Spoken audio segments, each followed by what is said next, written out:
Welcome to the latest Watercolors Aquarium Gallery podcast, brought to you from the Aquarium Rush Studios in downtown Grand Rapids, Michigan. My name is Ben. I'm Amy. And I'm Charles. Today we're going to talk about creepy crawlies. Yay!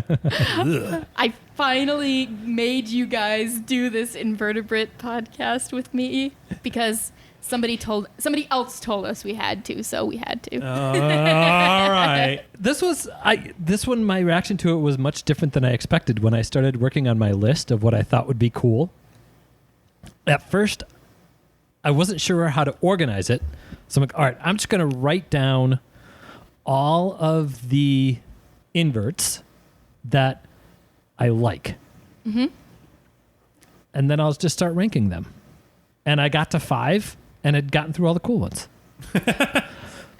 So, not really all the cool ones. There are other cool ones. I got through all the ones I really wanted to make sure we talked about. I have 7 here, and I feel like I only just begun. Really? Yeah. Well, I mean, my list is bigger than... You do have like 20 things there. I got plenty of alternates. All right, so I'm going to geek out for a little bit first. Yeah. Because, it's taxonomy. I dig that. Mm-hmm. Right. So here's how we qualified this discussion. Top 5 favorite mobile invertebrates. So the qualifiers were, it couldn't be, here's where I'm going to geek out a little, right? It couldn't be in the phylum Chordata, because that would be things with a spinal cord. Although technically we probably could have done phylum Chordata, just not subphylum Vertebrata. Because a tunicate Yeah. and a lancelot worm are both... Does anybody have tunicates on Chordates. their list? No. But I then actually it do had not. to be mobile, and a tunicate is a sessile invertebrate. So sessile took corals out.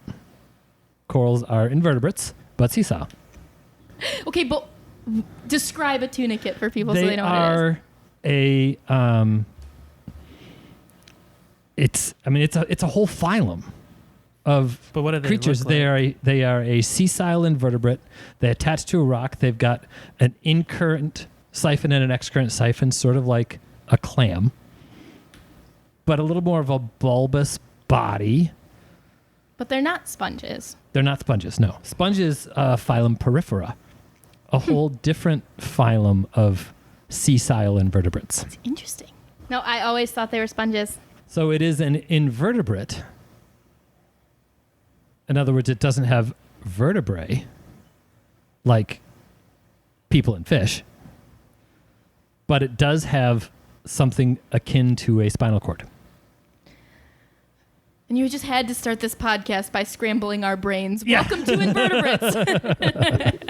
Okay, so there are 10 phylum of animals, kingdom Animalia. Porifera, which is the sponges. Those are, for all intents and purposes, those are all sessile. There are some mobile sponges, but they're really rare and nobody gets into them, right? Then there's Calanurata, or aka Cnidaria. That's corals, anemones, and jellyfish. Some of those are mobile. Some of those are sessile. Platyhelminthes, which is flatworms. We usually don't like those. Nematoda, which is roundworms, so we usually don't like those either. But then there's the phylum that we're going to be talking about more today. Annelida, which is segmented worms.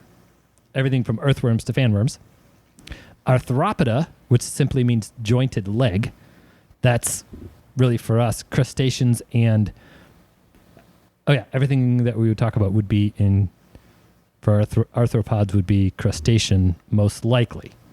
Anyway, crabs, shrimp, stomatopods, those guys. Mollusca, clams, snails, squids, those guys. Echinodermata, which my favorite phrase, 5-point radial symmetry. Because I got kindergartners to say that. And then, that's it. Those are the ones. I think I might have covered not all of them, but most of them on my list. Yeah, I had a pretty varied list here. Those ones that matter very to us. clearly honed in. You are honed in? Yeah. I have 3 from one phylum, although I have enough alternates that I don't necessarily have to stick to that. And then one from 2 of the other phylums. I think all of my selections hit 2 of those phylums. I'm going to guess it's going to be Echinodermata. Oh, no, it's going to be Mollusca and Arthropoda. That would be my guess. Am I correct? I'm nodding my head. Yeah. Sorry. I have both The of audience those can't see that. and echinoderms. Yeah, me too. And well, I'm not gonna. Feel like if I tell you the last one that I have represented, you'll already know which one it is. So That's okay. I lied. 3. You got an annelid in there? Mm-mm. I have I'll leave it for when All it right, cool. comes up. Fun. yeah, I have a polychaete. Right? Did you say polychaeta was the Polychaete worms are part of annelid segmented worms. Yes. Yeah. Yep. Okay. Yeah. So go first. Okay. What do I want to start with? I guess I need to ask the question. Yeah. Is a feather duster a polychaete? No, but it is an annelid. Yeah, I know it's segmented, but I didn't know if it was in because it looks really similar to something like a bristleworm. But most annelids do. Most segmented true. worms do. Bristleworms, fireworms, those are polychaete worms.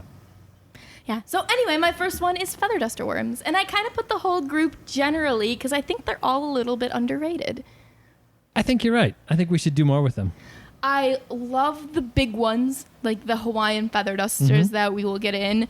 They are really hardy. They're gonna kind of just do their own thing and not need a ton of care. You can put them in the dark spots of your tank because they do not need light.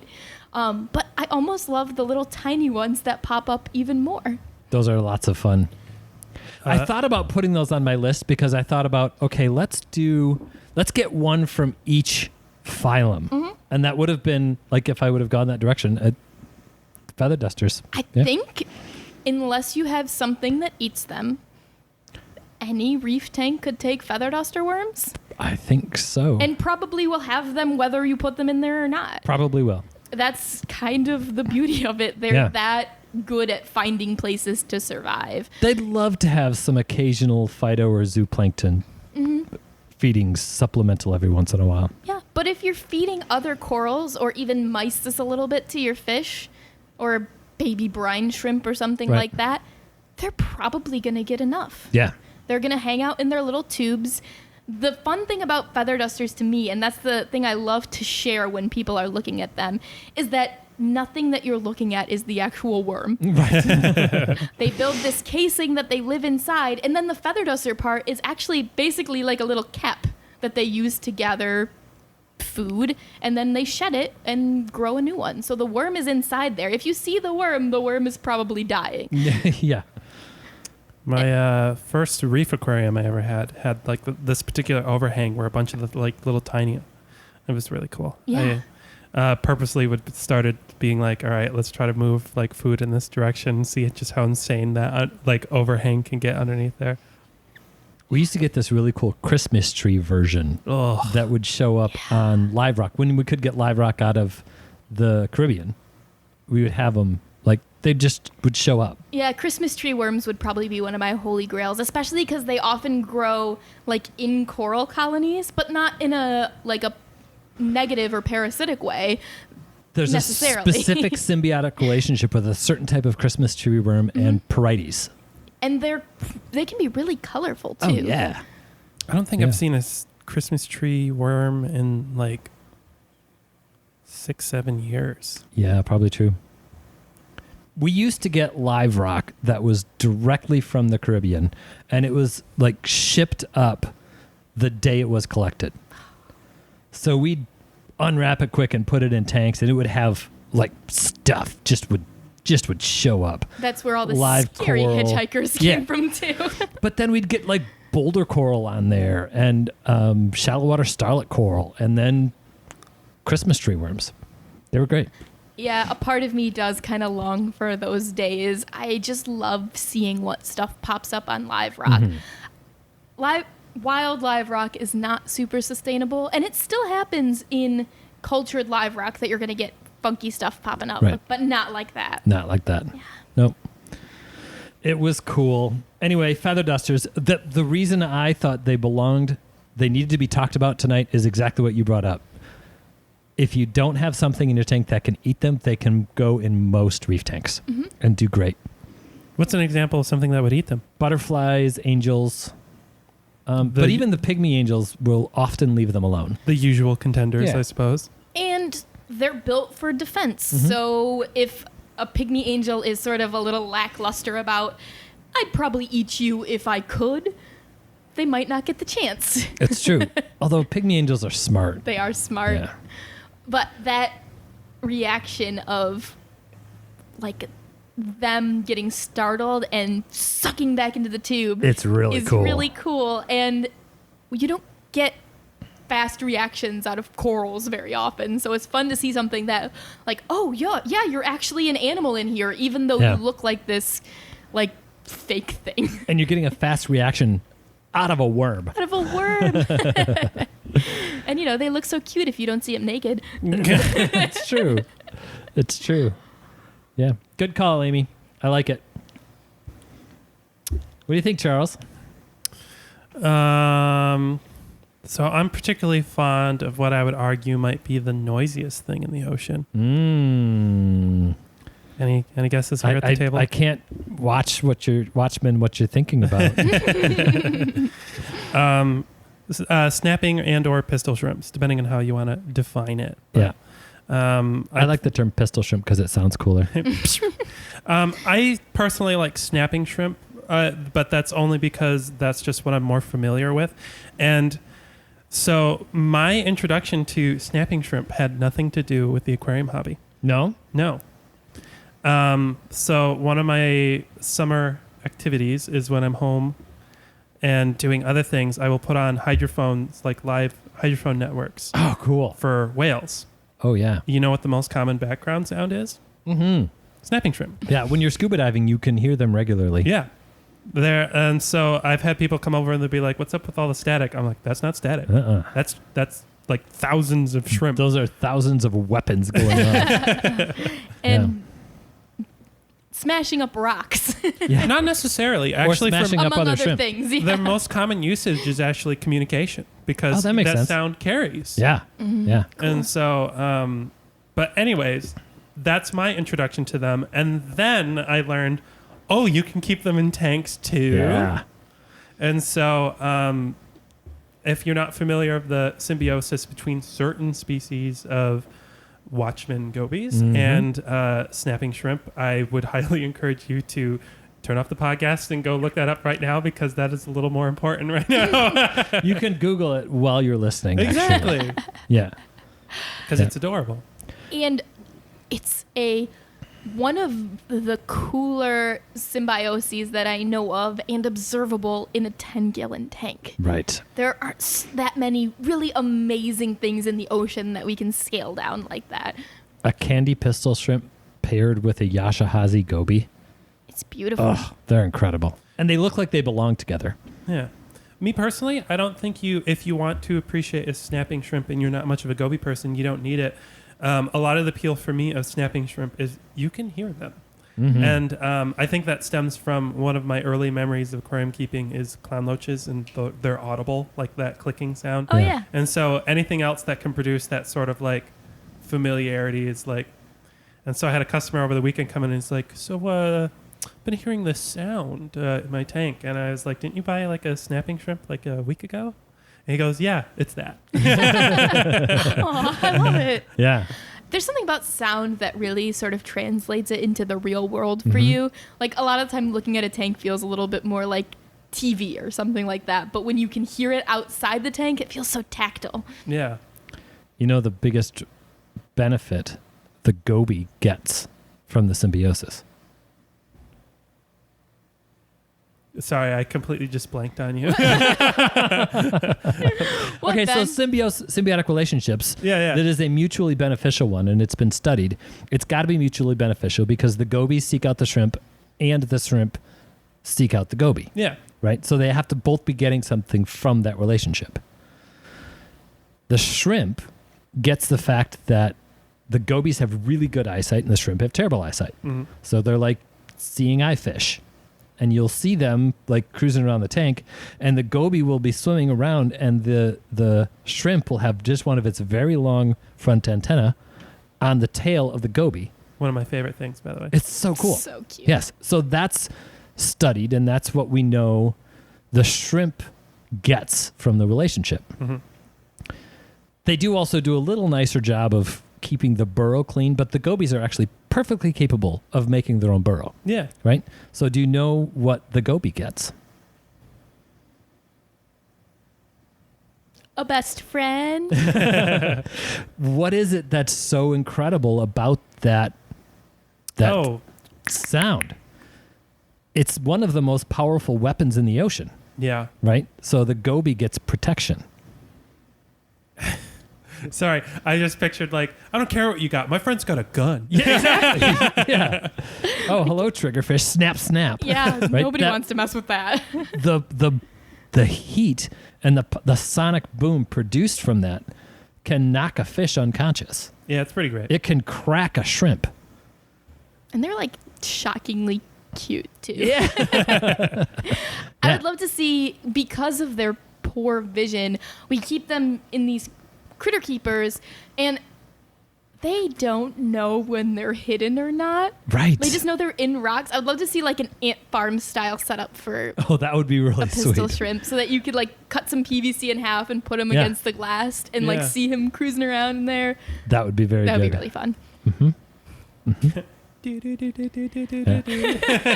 Exactly.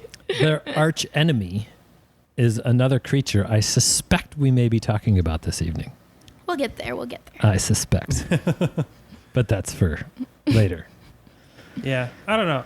There's just nothing that I don't enjoy about these. Like, oh, is with the goby? Oh, it's great. If is it not with the goby? Oh, it's great. Like, there's not Yeah. a way to keep this that I'm not. Right. I don't enjoy. Right. Yeah. They're amazing. And they are another one that can go in many different reef tanks. Yeah, they're not fish predators. Their behavior is mostly defensive, right? No, they're shrimp predators. Yeah. They eat So shrimp. they're not going to mess with your fish. They're just Well, kind of an extra invertebrate. to I have think in there. we need to be careful generalizing. I think a lot of the common ones are shrimp predators, but there's also like 700 species. Okay. Yeah. Right. So the three main ones that we get in the hobby have a high likelihood of being able to prey on shrimp. There Which we go. is candy, tiger. Is there? There's a third one, and I'm Okay. drawing a blank with the third No, one I is. couldn't remember either. Those two are the most common, but there's one other striped. No, it pairs. I don't know. There's one other Yeah. one that we get sometimes. I can't think what it is right now. Yeah.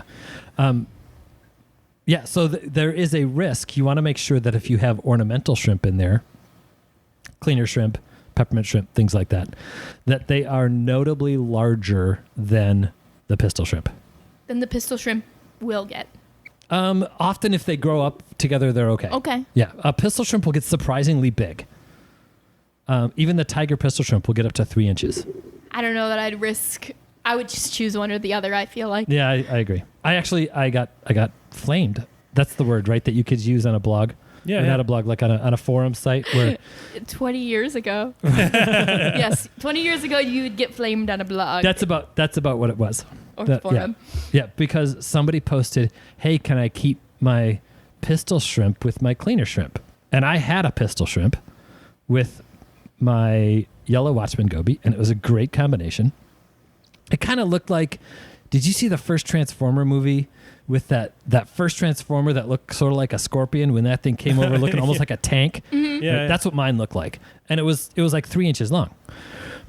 And I tried, because I had read somewhere that sometimes it works, I put a peppermint shrimp in the tank that was about an inch long peppermint shrimp, and I immediately heard this, and the peppermint shrimp was gone. Never saw it again after that. It was quick. So somebody posted the question on one of these forum sites, "Hey, can I put a cleaner shrimp in with my pistol shrimp?" I'm like, "No, it'll kill it."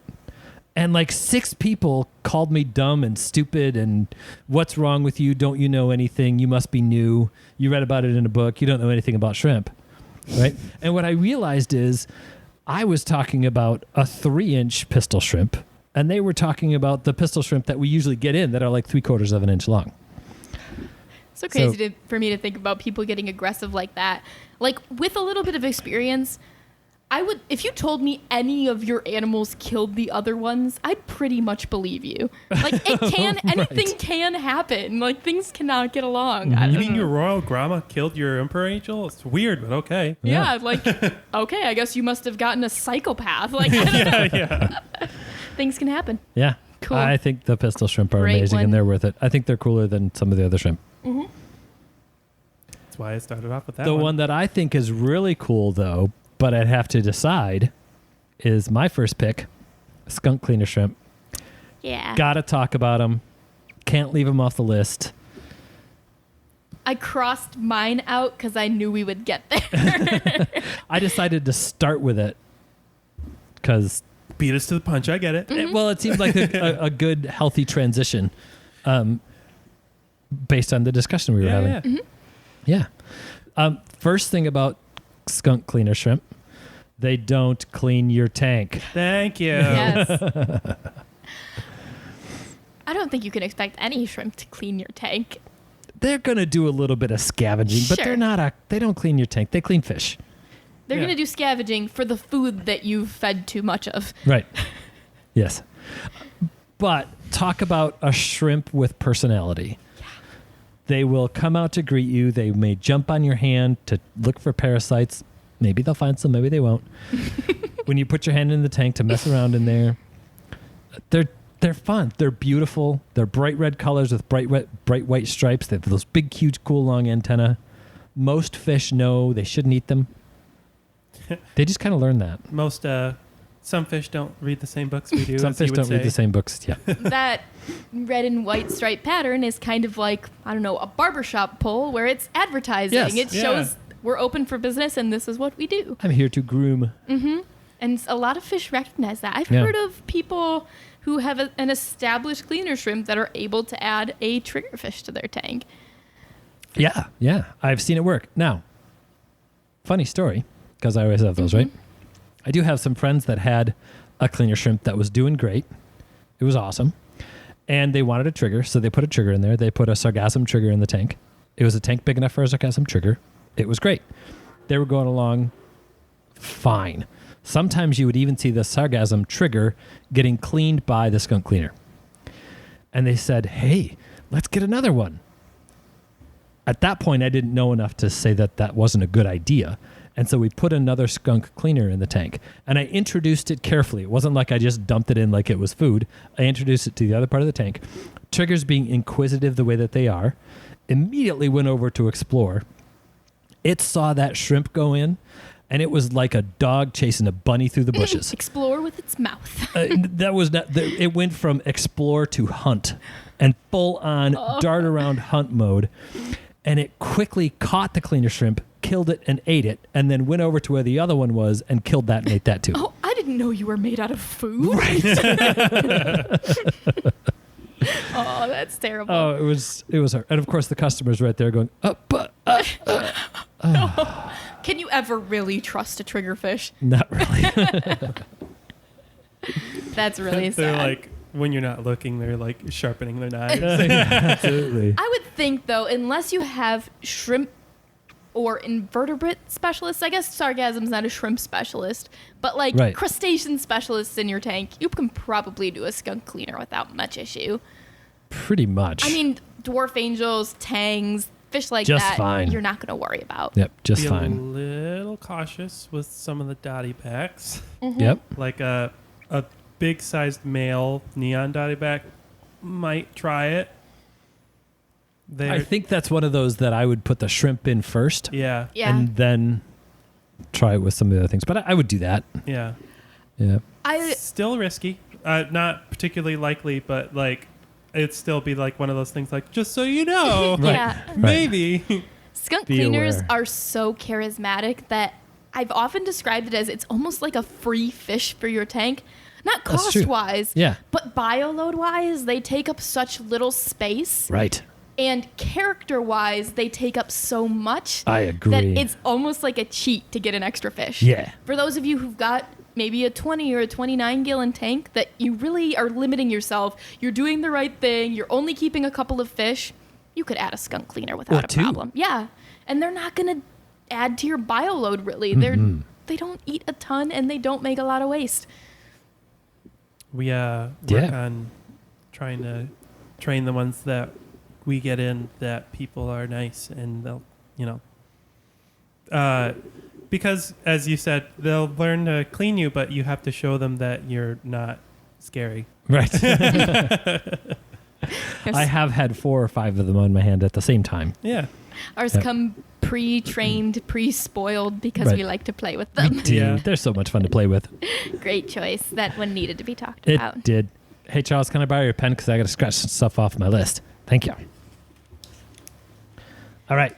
Amy, what you got? I don't have any shrimp on my tank or on my list. No? But I guess since we alluded to it, we can probably talk about mantis shrimp right now, I knew we'd get there. which are not shrimp. They're stomatopods, which are still crustaceans. They're just their own thing. Similarly to pistol shrimp, they have that same, half of them have that same hammering mechanism and can do a lot of the same damage. Some of them are smashers, which are invertebrate specialists, and some of them are spearers, which are fish specialists. Whether or not you're going to break open a shell or whether or not you're going to skewer a fish to eat. Or a thumb. Or a thumb. But most mantis shrimps, and I would even go as far to say as generally speaking, mantis shrimps are not super aggressive. They're not looking to get after you. They're looking for a meal if they can find one. But other than that, you're going to have very little risk of keeping one in your tank to you. According to David Attenborough, it's one of the fastest strikes in the animal kingdom. Yeah, I think the acceleration of that strike is faster than a .22 caliber bullet. That's crazy. And as with the pistol shrimp, it will boil water in place with how much heat it generates. Yeah. That is, by the way, also the arch enemy of the pistol shrimp. Although I've heard that pistol shrimp usually win those fights. Yes. And I think some of that has to do with that they're just naturally a little bit more offensive, whereas a mantis shrimp is generally a little bit more defensive. Their weapon also works from a distance. Mm-hmm. The mantis shrimp is actually the blow of the arm that does the damage. And the pistol shrimp, it's the sonic boom. So the pistol shrimp doesn't have to actually touch the mantis shrimp to do damage. Yeah. So there are a lot of different species. We can talk about them a little bit generally, but the ones that you're mainly going to see available are almost always going to be the peacocks unless you find... Amy, it's like you have personal experience with unless this. you find like a hitchhiker that somebody found somewhere. Right. And that's Odontodactylus silaris. Get about 8 inches long. It's a big creature. Mm-hmm. But you probably want to keep it by itself anyway. I have mine in about a 40-gallon tank, and I really think that's barely enough. For when it gets to its 8-inch size, you might be pushing it, but... Mm-hmm. It's the easiest reef tank that you could keep. There's so cool. Really not much of a limitation on what you can keep with them. Just no crustaceans and probably no fish. Have you tried snails? I haven't tried snails, but I think they would be gone. That would be like Scooby snacks. I feed him mussels sometimes. Okay. So I think that he would really like some snails. Yeah. Is this the one that when it was in the store, we would like give him a clam on the half shell, and then he would get annoyed that the shell was in his way and he'd just smash it? Yeah, I love that. Yeah, even if I give him like a whole mussel in the shell, he would come up and grab it and pull it into his burrow, and then I'll just hear like smashing for like a half hour, and then he'll just like chuck out all the pieces. Which... you don't need to smash up a mussel to eat it. All you got to do is just get in there and pull the meat out. Especially if it's on the half shell already. It's more of just for fun. Yeah. Yeah. And he will definitely investigate anything new like that. When I kept a smaller species, they were just like that too. But anything near their burrow, they're going to check it out. He definitely steals my coral frags sometimes, but he doesn't eat them or damage them. He just wants stuff to like shore up the walls of his burrow. And sometimes he gives them back, so it's nice. The intelligence level of those creatures is unbelievable. Yeah, one of the cool factors, and you could go in way more detail than I can understand about their eyes, but they have depth perception in each eye individually. They don't need two eyes for it. So their ability to like look at something and figure out, okay, where will this fit? What can I use it for? And how can I construct a better burrow and a better home out of it is amazing. Like he'll go find a rock at a different side of the tank and know exactly what spot he needs to go put that in order to accomplish his particular goal for the day. It's amazing. That's awesome. It's an animal that you can build your tank around and with. They're so much fun. You're like, look, I found this rock. Oh, cool. It's useless. Yeah. I've offered him a few things that I've found like just chucked out of the burrow at the end of the day. Like, okay, fine. Be like that. What's his name? His name is Luigi. That's perfect. It's because I've built this whole system of PVC pipes that he can crawl around in, so he's got his own little warp pipes he can go around in. Yeah. That's cool. I could get much farther into it, but if you want to talk about mantis shrimp with me, I will be happily available for that conversation. One of Amy's favorite topics. Mm-hmm. That one I didn't even put on my list simply because I knew it wasn't necessary to do so. Yeah, and I'm a very lazy aquarist. So something that I can feed 3 times a week in a largish tank with no fish, so I can do, 2 water changes a month. Perfect. Nice. And still keep tons of coral. Yep. Sounds perfect. They had to be talked about. That if someone said the coolest invertebrate ever is a mantis shrimp, I would come up with a couple of arguments, but they wouldn't be very good ones. Yeah, and it's so unique that it makes it really hard to argue against. Yeah, exactly. It's its own little niche that nothing else in the animal kingdom is similar to. Yep, for sure. Other than sort of pistol shrimps, but they're so different. Right. They don't get the personality that a mantis shrimp does. Mm-hmm. Yeah. Charles, what's next? I put down a Haddon's carpet anemone. I think you're stretching the definition of a mobile invertebrate. Look at right that there. bubble tip anemone downstairs and tell me that's not mobile. It's not that they're incapable of it. It's that they only move when they're unhappy.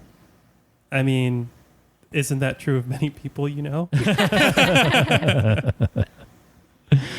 Well, maybe. I think it fits, and I It's figured okay, we we'd can talk about it, have sure. an anemone discussion in this too. Yeah, I picked this one because for me, this is...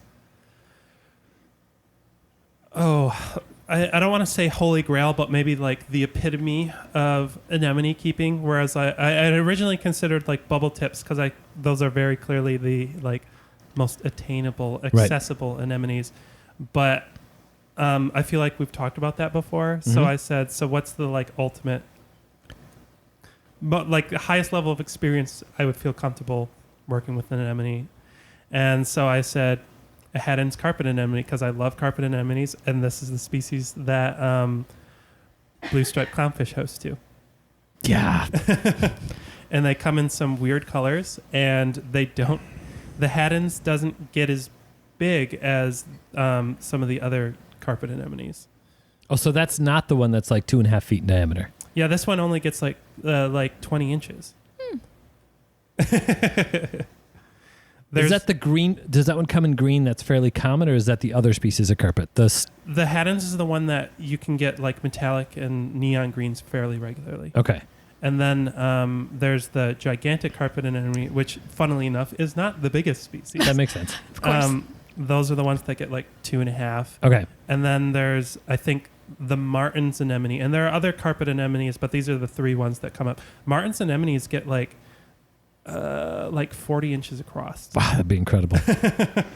So, yeah. So I think of the carpet anemones, it's the most accessible, but I'm also like carpet anemones are definitely a step above bubble tips. And I would argue that sea-based anemones are probably easier to work with. Rock flowers. Yeah, but I don't want to host clowns with that. I'm just saying they're the most accessible. So the big challenge with carpet anemones is their predatory nature. Yeah, and they're mobile. I tell people, and I mean this, I'm not kidding. If you put a carpet anemone in your tank, you're having a carpet anemone tank. Yes. you cannot plan on keeping corals in there long term with it. Or other fish. Yeah, even clownfish are kind of. It depends on the clownfish. Yeah. We had a carpet anemone that we sold 3 times. Yeah, that doesn't surprise me. It was a big, gorgeous, 24-inch across carpet anemone. I don't know if it was a Hayden's or if it was the other one. It starts with an S, right? I don't remember the other species is, but did its tentacles look more like a shad carpet or like little nubs? Nubs. It's probably Haddon's. Oh, okay. Well, this thing was one of the hardiest anemones I've ever dealt with. And we had a group of, I think it was cinnamon clowns that lived with it. And people would come in, oh, I want that. How much? And I said, you really don't want this. Here's why. Here's all of the reasons you don't want it. It will eat your fish. Oh, they'll stay away from it. No, it will eat your fish. Period. It's not a matter of if, it's a matter of when.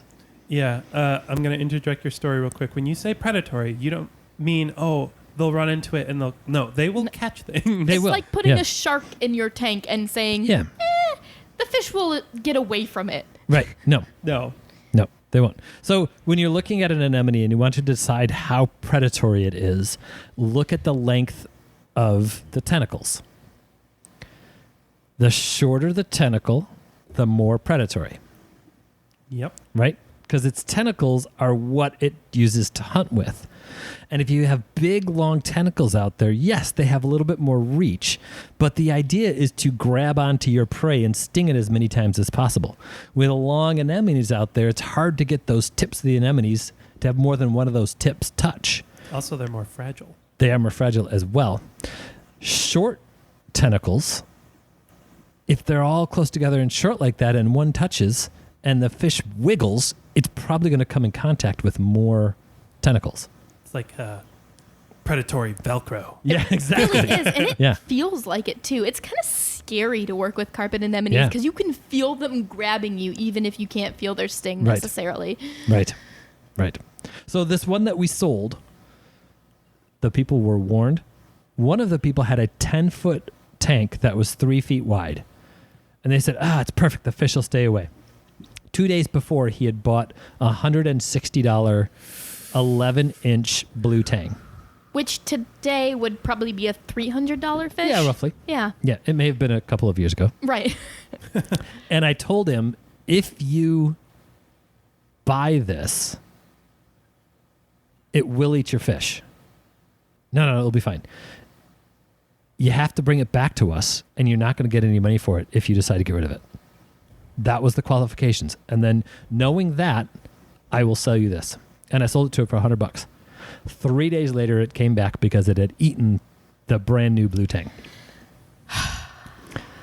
Listen, sometimes when someone's telling you that you shouldn't buy something from them, right?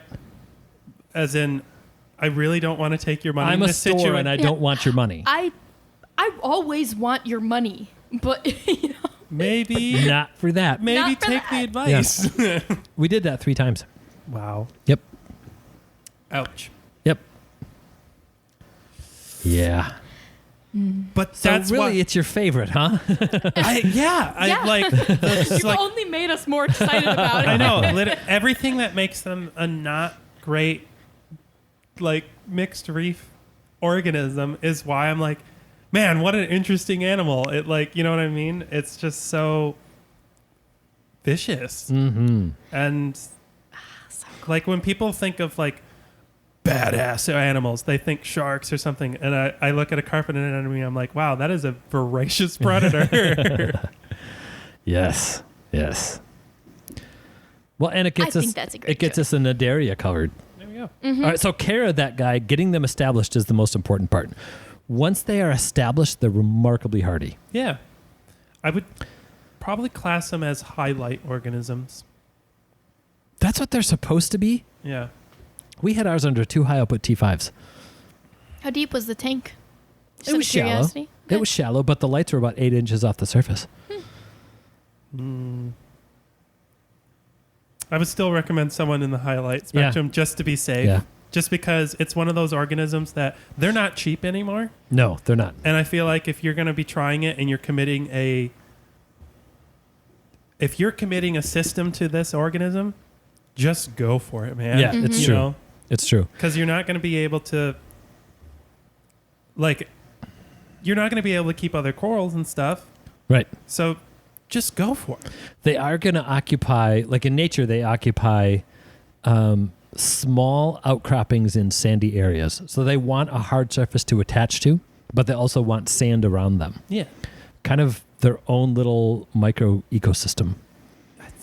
See, you're just describing more things that I know, like you about love them. that. And Yeah. if you don't have a huge budget for your reef tank, but you still want to go for size and impact, I don't know if there's something cooler you could do. Yeah, I think that's probably true. A bigger tank, carpet, clownfish, and it's an organism that just begs to have like a single Kessel over it. Yeah. And that That's would true. look stunning. Maybe All that's right, where are we setting one up? Jeez, guys. I was like, maybe that's why anywhere. Let's clear out like 3 other tanks for that. Yeah, maybe that's why I like Oh. carpet anemones so much. Is because they pair well with Kessels. Our coral specialist is shaking her head at us. She doesn't want to take care of a carpet anemone. Ugh, there's- It's a true story. As an can't honorable argue. mention, Yeah. maxi mini carpet anemones. They don't house clowns, So cute. but if you like carpet anemones, you want it in a small package in a nano tank, great option. Well, are we going to need to I don't revisit disagree. those for a later entry, maybe? Somebody's got to have mentioned. Anyway, I felt like I was stretching a little bit, like Ben is rightfully so, but so I committed to just one breach. One beach is good. And it was a good one. It was a fun discussion. So fine. I almost put rock flowers, but they're even less mobile than carpet anemones. So I really It's thought I true couldn't story. get away with that. But to me, they really are the most accessible anemone. Yeah. Nuh-uh. Aptasias. Well, I almost put that too. Did you? But I've talked about them before. I thought about going in that direction. Like all of those things that surprise you in your tank and, Aptasias are awesome. And they are not ugly. They're just not as pretty as some other corals. and they're mean. They are mean. Anemones are mean. but Bubble tip anemones kill more corals than aptasias, I feel like. hear me out. Maybe. From the people I talk to these days, and this is a genuine pitch, I am not fully convinced aptasias are any more aggressive or tank overtaking than zoas at this point. You know what I mean? I disagree. And the reason is zoas rarely spread with something they don't come in direct contact with. It's true. Aptasias can drift off. That's true, but most people are making arching stuff where I know a lot of people that wish they hadn't put zoas in their tanks in the first place. I could see it. Yeah. I mean, not that I'm not saying zoas aren't going to spread and take over, Yeah. but just about any coral that you're going to put in your tank, if you're successful with it, it's going to take over. I kind of see them like if you're in a freshwater tank and you're overfeeding, you're going to end up with 200 snails, and eventually they will start eating your plants. If you're overfeeding in a reef tank, you will end up with way too many aptasias, and they will kill your corals. But True. 5 aptasias in a 100-gallon tank, yeah, they're going to sting some stuff. They're still going to need to be controlled. Yeah. Yeah. Yeah, Anyway, we're digressing that's here. not a conversation we're digressing we here. need to have. I think we but should talk about I love something aptasias. sexier than that. That is a great lead-in, by the way. This is maybe where we have to bring up the maxi mini carpet anemones again. I know. I was like, great transition. I figured we were going to get there. We got to talk about sexy shrimp. Oh, yeah. I love those little guys. That is what they're called. It's not a PG rating. They're called sexy shrimp because they wave their little butts in the air the whole time. Mhm. They like to shake their booties. Yep. Yeah. You know what one of my favorite details about sexy shrimp is, though? The name Thor ambinensis. I mean, that's pretty great. But genetically, we probably have 5 species of sexy shrimp. Oh, yeah, I know. Yeah. And some lineages are distinct by about 20 million years. Wow. That's And huge. For me, sexy shrimp is just a great example of, wow, we are terrible at distinguishing non-mammalian things apart. That's a true story. My favorite thing is their chunky little bellies. Yeah. I like the way they wave their butts in the earth. That's it. Solid reason. I know, that's it. They're just cool. And so we have kept them in little 2.5 gallon nano tanks, and they're just fine. If you want to go for that teeny little true, I'm going to even go with Pico tank. Put a sexy shrimp in there. I would put it in a 1 gallon. As long as you could properly maintain parameters in a 1 gallon reef tank, I would have no problem putting a sexy shrimp in a 1 gallon tank. Neither would I. I They mean, are with Aptasia even. right. They will be hosted by anemones. Right. They are little bitty shrimp, so you do really have to watch tank mates with those guys. Some of the real small nano gobies are okay with them. That's about it. I don't know if there's anything other than a goby that I could think of that I would put comfortably with They're sexy shrimp. barely a mouthful for a clownfish. Yeah. Clownfish would take them down in a heartbeat. I know a few Yep. people have gotten away with some stuff, and I'm not going to say them on the podcast because I'm not giving people suggestions because Yeah. they are very clearly playing with fire here. Right. Well, the thing about it is the thing a sexy shrimp has going for it is its camouflage. It doesn't look like a shrimp. It waves its little butt in the air for two reasons. One is to attract the attention of another shrimp, but it also does that to look like a coral waving in the wind or in the current, which makes it look less like a shrimp and less likely for shrimp eaters to go after it. Yeah, and they do feed off of slime, so they're most of the time going to be tucked into the branches of a coral where fish can't get at them that easily. That's That where doesn't they mean they're wanna not be. going to try. Yeah. We had a big spaghetti leather in one of our nano tanks for a while with 5 of them in there. And it was a challenge to find them because they were always... I will have to say, upon tearing that tank down, it was way more than 5. We thought it was 5. We pulled 6 out when we tore down the tank to set it up as something new and moved the spaghetti leathers. We priced them accordingly into 2 or 3 different tanks, and we have found at least 2 in each one of those tanks. Now, I don't think they were breeding. I think we kept adding them to those tanks, assuming we had sold them all. But that's how good they are at hiding. That makes me want to find out because I don't think we added that many. We did over time. Yeah, because we Maybe. would get 6 every couple of months or so, add them to that tank, and we were selling sexy shrimp out of them, ordering them when we thought we had none. You're probably right. I mean, if they were... there's no way we would have had larval shrimp in there without realizing. We would have found some really small ones if that was... You're right. Okay, I was just being optimistic. Overly so. I'm totally open to trying. I mean, Yeah. it should be one that is fairly doable. Aren't they captive bred off? They, not on a commercial scale to my knowledge, but a lot of hobbyists have done it. They're pretty accessible as far as like larval stage and stuff like that. There's a lot of information you can find on how to do it. Well, I think we might need to give that a shot. Because that'd be sexy. Boo. I know, I had to do that. All right. All right. We better move on before I make any more jokes about sexy shrimp. All right. I think that's got us covered for shrimp, probably. Are there more shrimp? Yes. Maybe. All right. Get out of here. All right. Well, I've got a gastropod, an echinoderm, and a crab. Boo. Where should I go next? We haven't talked about any gastropods yet. Okay. I can go there. Yeah, let's talk about a gastropod. All right. So for mine, I put the tiger sand conch. Nice. Those guys are fun. They're so fun. I love snails in general, but this is like the most ridiculous path for a snail to take, are conchs, I feel like. These are great sand sifters. So this is, I think, the first thing that we've talked about that's actually useful to your aquarium. Maybe. Skunk cleaner shrimp do a service on the reef. Come on. But they will actually do some, like, hard work for you. They will. They will clean out your sand bed. Too much. If you've got 75 gallons or less, I would say I Don't do wouldn't it. touch them. You could probably get away with them in a 75 with supplemental feedings, I think. Throw some algae sheets in there every once in a while. But conchs are one of the absolute goofiest things you can put in your tank. They're Those eyes. ludicrous. They're googly eyes that pop out. And the elephant trunk that they use to eat. Like, one of the silliest things to see is a conch that has its body half buried in sand with its googly eyes poking out on antenna and just its elephant mouth scraping algae on the glass.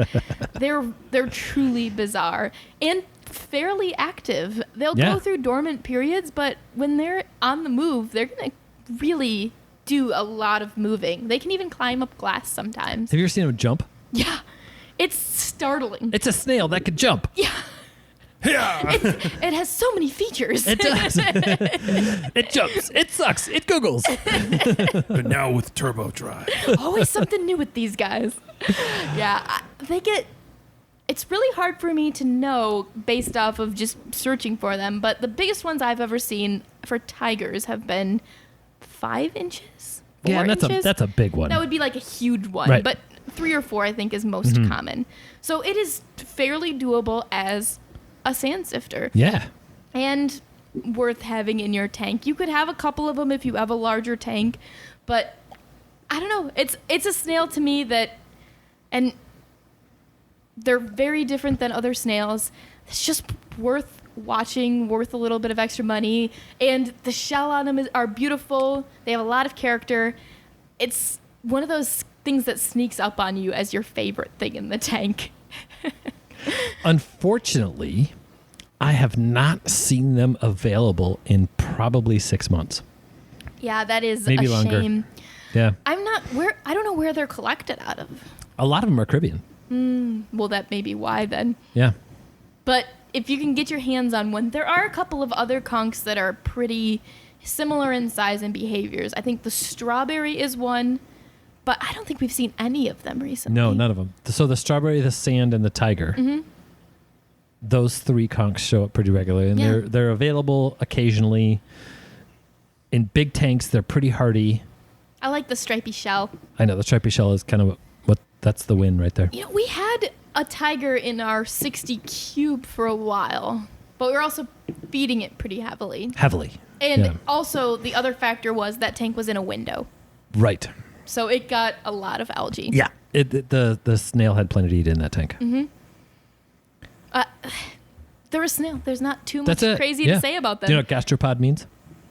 What gastropod means? Like stomach body? I don't know. Stomach foot. Stomach foot? Stomach foot. Yeah. Yeah, I could see that. Yeah. That's what snails are. They're just stomach feet. Yeah. I mean, they have a foot on their stomach. But No, they're stomach foot. They're stomach and foot. Right. That's it. With googly eyes. yeah. Yeah. And it's one of my favorite things to show people when we have it in. Because everybody's seen the shell. Like, they recognize that. They've seen it on the beach, or they have one, or they have the one that you can, like, hear the ocean in or blow a whistle through. And I'm like, that's what it looked like when it was alive. It was ridiculous. They make me smile. Yeah. That's good. And I'm glad mollusks got represented. Gastropods. And mollusks. Gastropod is a mollusk. Yeah, I don't think we've talked about any other Oh. mollusks. I completely forgot that it's sorted in there. Wow. Mhm. Shows you how focused my schooling is. Yeah, that one's a short and sweet. Yeah. Short and sweet and good one. Fine, I'll do a mollusk too.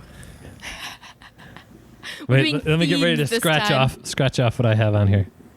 I doubt you have it on your list. Dwarf cuttlefish. Ooh. You did? Really? Yes. Wow. That was I had Cephia, but that's Yeah. I mean, when it comes to coolest, I don't know that anything on our list so far can beat it. So that was when we were talking about the coolest invert, and you were talking about mantis shrimp, and me saying I could maybe come up with an argument, but I'm not necessarily saying I would win it. That was the creature to which I was alluding to. Fair enough. Uh-huh. That'd be a fun argument to have. I know. But hear me out. I'm listening. They're reef safe. Yeah. I've seen a lot of people pull it off, and it's like, of course, you can't keep shrimp with them, but or fish, but do you need anything else? You don't. no, it's like I really do think cuttlefish are the most accessible of the cephalopods, only in part because they're not the escape artists that octopuses are. And they live a little longer. Yeah. Not a lot longer, but a little longer. For their size. Yeah. And they're breedable, Yep. which rather than if you get an octopus, you wait 6 months to a year for it to start to warm up for you. And by that time, it's already elderly. Yes. Yes. If you can have multiple generations, that gives you some more time. It does. We used to be able to order pods of cuttlefish eggs. And so we got like 12 cuttlefish eggs, and 9 of them hatched. Right. So basically cuttlefish the size of pea puffers. Cute. Oh, yeah. That would be the cutest Not thing much ever. cuter. I'm trying to remember. Oh man, I'm blanking. There are a couple different ways for a hobbyist to get them, but like there are labs out there breeding dwarf cuttlefish, and it's some sort of squid, but they get like 2 inches. Oh, that'd be so fun. And they're actually used as a model organism, and this is why I should have written it down. I don't know why I didn't think of it. They're used as a model organism for the symbiosis of bioluminescent organisms cool. with them. Yeah. Yeah. So I think those would be the Do you know what the labs are feeding them? That was the challenge we had, is we never got them to really go hard after food.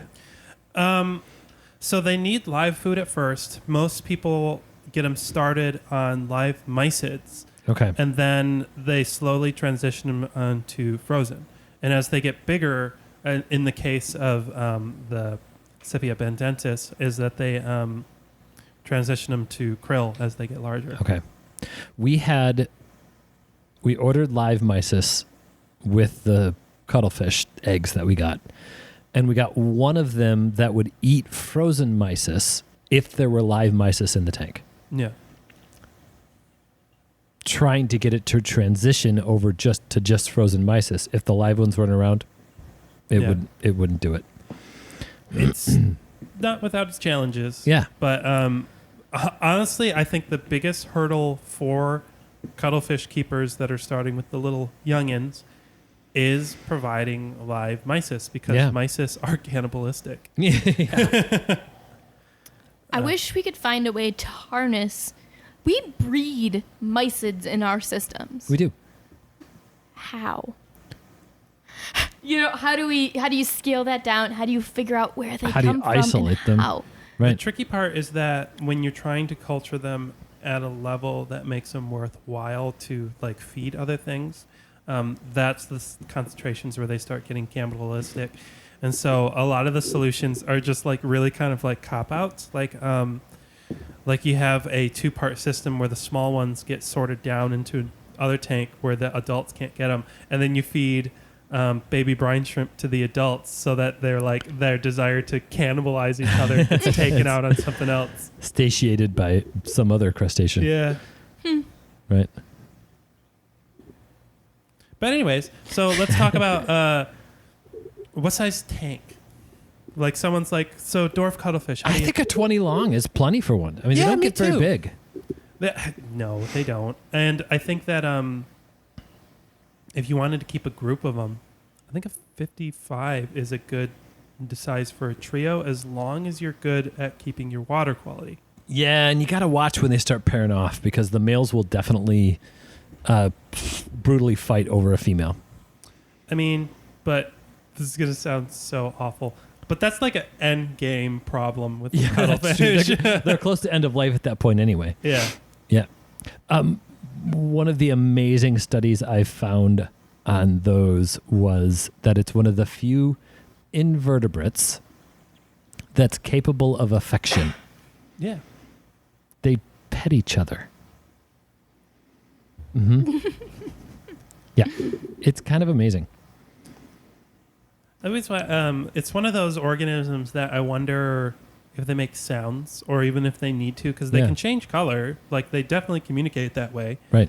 And so it's just I've never seen any data on whether they produce sounds in any way towards each other. Like, I don't know. Like they have that beak. Yeah. So they have a mechanism that they could like make little like to each other if they wanted to. Right. But I don't know. But it might completely be superfluous for them because, changing color is a pretty... and then sign language. Yeah, it's a pretty... Which they do. Drastic, like, way to communicate that can be very subtle if they want it to be. Right. So, 55-gallon to 75-gallon tank. Yep. For multiple. 20 gallon, 20 long for one. Live foods, try and get them unfrozen. Yeah. They're tricky. You know my little joke about cephalopods, Let's hear it. With why it's actually not a joke; it's maybe an idiom. The anecdote, maybe probably an anecdote, I think is what you'd call it. I have no idea. But why we should be glad that they only live for a few years. Because they don't have time to teach each other. They don't have time to take over the world because they're smarter than we are. They develop faster than humans do. If they lived 5 years, I would have one. Yeah, I mean, a giant Pacific octopus does. Yeah, the one that is impossible to keep. 8 feet in diameter and wants a temperature of like 42 degrees. And is smart enough to be like public aquarists are still like, have I told you what the solution they figured out is like the newest big thing for giant Pacific octopus? AstroTurf. Real? Oh, yeah, I have heard that. Because it's one of the few textures. They don't like to climb it. It's one of the few textures that they cannot grab well. So, like, the newest thing for giant octopus exhibits is that they'll have AstroTurf lining the outside of it because then the octopus is like, that's not fun to grab. I mean, have you ever walked on AstroTurf barefoot? I totally get what they're talking about. Yeah. I think the main takeaway from dwarf cuttlefish is truly one of the most incredible groups of organisms on the planet. Not just in the ocean, not just possibly to be able to be kept in a reef aquarium, not just on a reef, but one of the most remarkable groups of organisms on the planet. Yeah. Yep. I'm glad you guys brought that up. I didn't even think about it. I've given up on cephalopods. I know. I've never given up. They just break my heart. Yeah. Yeah. Well, I'm bringing it right back down to arthropods. All right. Yep. I think this might be my favorite. I don't know if we're at number 5 or not. I have done 3. We're not even close to number 5. All right, that's fine. I'm still going to do it because it's my favorite. Mm-hmm. Harlequin shrimp. Harlequin shrimp are obligatory sea star feeders. That's the only thing they will eat. That's the only thing they will subside on. You have to feed them sea stars. I almost decided to go from harlequin shrimp to then talking about asterina stars as a favorite because it just kind of fit. Yeah, they were one of my 7. Were they? Asterinas. Yeah, they're written. They're written here. Yeah, they're one of my 17. But high on the list. But harlequin shrimp, again, it's another one that if you can get access to a steady supply of feeder sea stars, which isn't quite as hard as it may sound, harlequin shrimp can go in many different reef tank possibilities if you can get the food for them. And those little asterina stars that everybody's got in all their tanks, they work great. They're actually one of my favorite foods for them because they're the most interactive. They will eat big sea stars. You cannot keep harlequin shrimp even with the largest chocolate chip star because they will eat it. Yeah, me personally, I actually think the most viable option is keeping a chocolate chip star that you cut a leg off once in a while. Yes, that is a viable option, but the challenge with that is the way they feed. Mm-hmm. And what a harlequin shrimp will do, and actually they often work in pairs, and this is what makes them one of the amazing things is you can get a pair to form this really incredible pair bond. And these little 1.5 or 2 inch maximum shrimp will find this 6 or 7 inch sea star and spend an hour or two prying it off a rock, flipping it over and carrying it into their burrow and feed on it for 3 months. And they have spatulas for hands. Yeah. So if you're doing, so one of the common methods for feeding these, and by the way, people out there, that's so mean. It's not mean, it's nature, which is mean or heartless.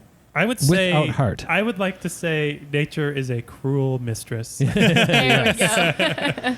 So if you can successfully keep 2 or 3 chocolate chip stars alive, once a week or so, cut off one of the legs of one of those chocolate chip stars and feed it to your harlequin shrimp.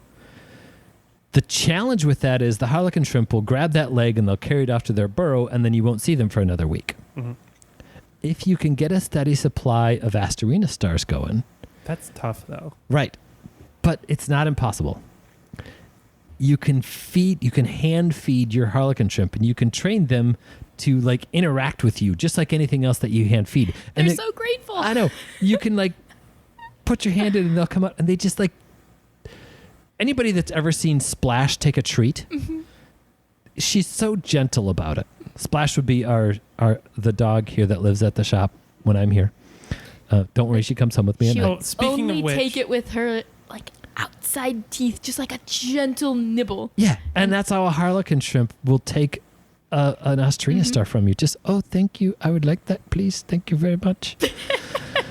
But then they need to eat 1 or 2 of those a week so that you see them a lot more often. My question with harlequin shrimp and Astorinas, like if we're talking about a leg of a chocolate chip star a week or 2 or 3 Astorina stars a week, that's a vast difference in how much food they're getting. Like, one leg of a chocolate chip star is probably the mass of 10 or 15 Astorinas. Probably true. And I haven't thought about it that way before.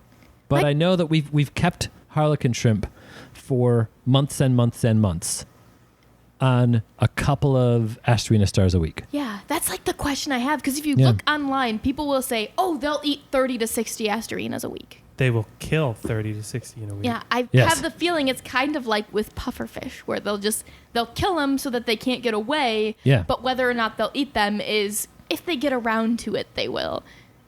Yeah. But like, how much do they actually need? I think we should find that out. Because If we could keep an Astorina culture, I'm then still maybe I'm still not convinced we can't do it. We just got to keep working at it. I think we can. So one of the things that I want to try for culturing Astorina stars is to set something up a little closer to a reef tank. Mm-hmm. And maybe that's including light, something that's going to grow algae, something that has good circulation, something that has a sump and a protein skimmer. Solution is there. We've talked about so many times about how to pair a small aquarium with your large aquarium. If you have a 300-gallon reef and you're maintaining it in a way where you can just pull Astorina stars out once in a while, you can set up a tank for a pair of harlequin shrimp. Well, that's true. And a 10 or 15 will be fine. Yeah. Yeah, They for don't- sure. Why? That is... sorry. That was one of those, like we were trying to, like, intensively culture them and come up with this, and I'm like, maybe that's just the solution right there. Yeah, but I still think we want to come up with a way to culture them at some point. And so if you Like set up in mass. like a 65 or a 75-gallon reef tank Yeah. with live rock, lights, sand, sump, no skimmer, and overfeed it. Yeah, with But- macroalgae, Yeah. sponge. It's going to grow a lot of like weird worms and microorganisms. Yeah. I think variety might be the thing that you're missing. Wait for it to establish before you start overfeeding. Yeah. Because you don't want ammonia from the overfeeding. You want the overfeeding to produce lots of nitrates. And those nitrates and the mulm from that to feed the Astorina stars. Maybe it just needed to be bigger. Yeah. Anywho, Anywho, there we go. we're getting really distracted. I think that might be my all-time favorite invertebrate. They're so beautiful. They're an elegant shrimp. Quite. Yeah. I do like them. Well, I'm going to take the Astorina thing, and I was going to put them on my list, but I don't think we need to. I think if you want a sea star, and you have a 75-gallon tank or less, they are your absolute best option. Yeah. Asterina stars? Yeah. Yeah. They're fun. They are still sea stars. Just because Yeah. they're common hitchhikers doesn't mean they're not. And most sea stars are really voracious scavengers, and they need a ton of food. Tons. And they're a huge variety of foods. Mm-hmm. So I don't think that sea stars are appropriate for smaller tanks. For smaller tanks, absolutely not. Anything less than 75 gallons, I think, Right. other than Asterinas, you shouldn't have a sea star. I think you can put a brittle star Yeah, in some of that's those. what I think you should have instead. Yeah. But that's That's where not a I'm sea going with star. this. You're going to the brittle star. All right. Wait. I got a classic black brittle star was Yep. on my list. And I think that's the best one, but you could still talk about some of the serpent stars that aren't major fish predators and stuff like Yeah. that. But I don't think there's much better than just the classic black brittle star for a creepy crawly that's super hardy, super weird. People are going to think you have a creepy sea monster in your tank. Right. And you can always see some of those legs waving around. Particularly when some food goes into the tank. And if they get a little bit of food on the tip of any of those legs, watching them pass it back to their mouth is really Oh, yeah. fascinating to see. They look kind of spooky, but they're totally harmless, and they will eat anything that passes by They them. will scavenge like crazy. And you can use one of my favorite phrases, 5-point radial symmetry. I just, something about that just seems cool. It is so cool. They can, every direction is forward to them. Yeah. Yeah. Wait, do brittle stars have 5-point symmetry? Echinoderms have 5-point radial symmetry. All of them. There we go. Okay. Yep. All of them. Can we It talk is- a little bit how brittle stars aren't sea stars? Yes. That was why I was approaching that subject Yeah. in that way, because they're not sea stars, that makes them better suited to smaller tanks. So at the Oh. class level, kingdom, phylum, class, order, family, genus, species, at the class level is where they are divided from sea stars. Yeah. That's the difference between a bird and a mouse. That's how far apart they are. And brittle stars are kind of like if you mashed up a sea star and a sea urchin. Not little. genetically. Yeah. But visually. Yeah. They've Yeah. got the spikies and they've got 5 legs. Yeah. Echinoderm means spiny skin. That's one of the qualifiers of echinoderms. From sea cucumbers to sea urchins to brittle stars to sea stars to basket stars. They have these almost like glass-like structures in their skin. Mm-hmm. And that's actually makes why not very many things like to eat echinoderms. They're not, it's a specialized lifestyle. Right. I had they're this whole beautiful. kindergarten class repeating the phrase 5-point radial symmetry to me. So It's a we great had a kindergarten phrase. class in here, and we set up all these little touch stations where we had urchins and sea stars and brittle stars and sea cucumbers. Am I missing anything in that? I wasn't here for this. No, but in the classic echinoderms, brittle star, Oh. sea star, sea cucumber, sea urchin. I think that's the classics. Those are the main ones, right? Yeah. And so, sand dollars. That was the other Mhm. one. Oh, I didn't even think you could have those in a tank. We didn't, but we talked about them. Oh, okay. Yeah, that's a sand dollar is another echinoderm that has 5-point radial symmetry. And a sand sifter that is way more demanding than a tiger sand conch. Way more. Yeah. So we had probably a chocolate chip star, a sand star, a brittle star, a harlequin star, a tiger tail sea cucumber, pencil urchin, long spine urchin. Anyway, all of these things, right? And so I flipped one of probably the sand star over because they're the easiest ones. And I showed all the kids, when you look in there, you can see the 5 teeth that surround the mouth of the sand sifting star, right? And I said, this is 5-point radial symmetry. What do we call this class? And the whole kindergarten did it on cue. 5-point radial symmetry, right? And so then I got out the brittle star and I held it in my hand, and they could see that there was no forward or backward, right? So people have bilateral symmetry. 2 sides, left side and right side, which gives us a forward and a backward.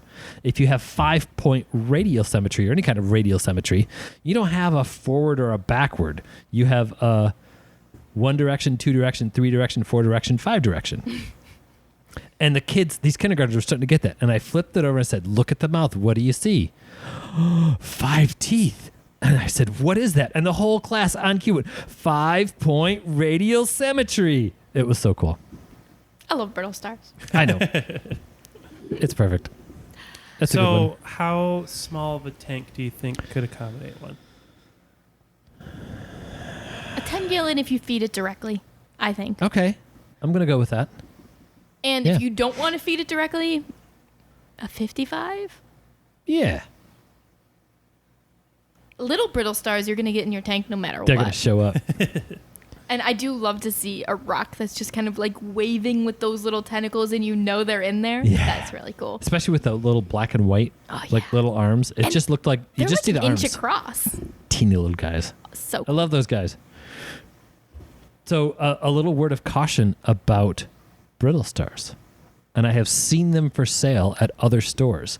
The giant green brittle star is one of the coolest sea stars because they are a sea star that is a voracious fish predator, right? A sea star that can catch fish. What?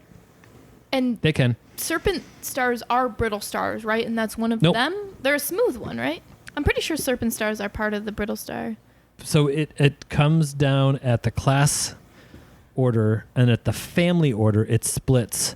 So they are both in the same class. They are in different families. Okay. That makes Yeah. sense to me. So it splits. Yeah. So it's not that one is the other. They are related, but not one is the other. The other is one. But they're both in the same separate group to sea stars. Correct. Yeah. Okay. Correct. Yes. Serpent stars really have smooth legs. Brittle stars really have bumpy legs. The green brittle star is a brittle star, not a serpent star. Okay. And they'll get 15 to 18 inches in diameter. They're huge and they're gorgeous and they're incredible. And they have these big, huge, long, strong legs. And they'll find a cave and prop themselves up inside that cave and wait for a fish to come in and sleep in the cave and then drop down on top of it and grab it and eat it. Yeah. They're amazing creatures. So cool. All right. Cool creatures. All right. Next. Good one. Brittle stars are covered. Charles, Peppermint shrimp. Nice. peppermint shrimp as a favorite. I like it. They're fun. Yeah. They're amazing. Here's my pitch for why I like them so much. I don't have a lot to say about them. You know why? Because they're simple. They are. I watched one use a tool. Yeah? Yeah. What'd he do? So I had a 40 long years ago.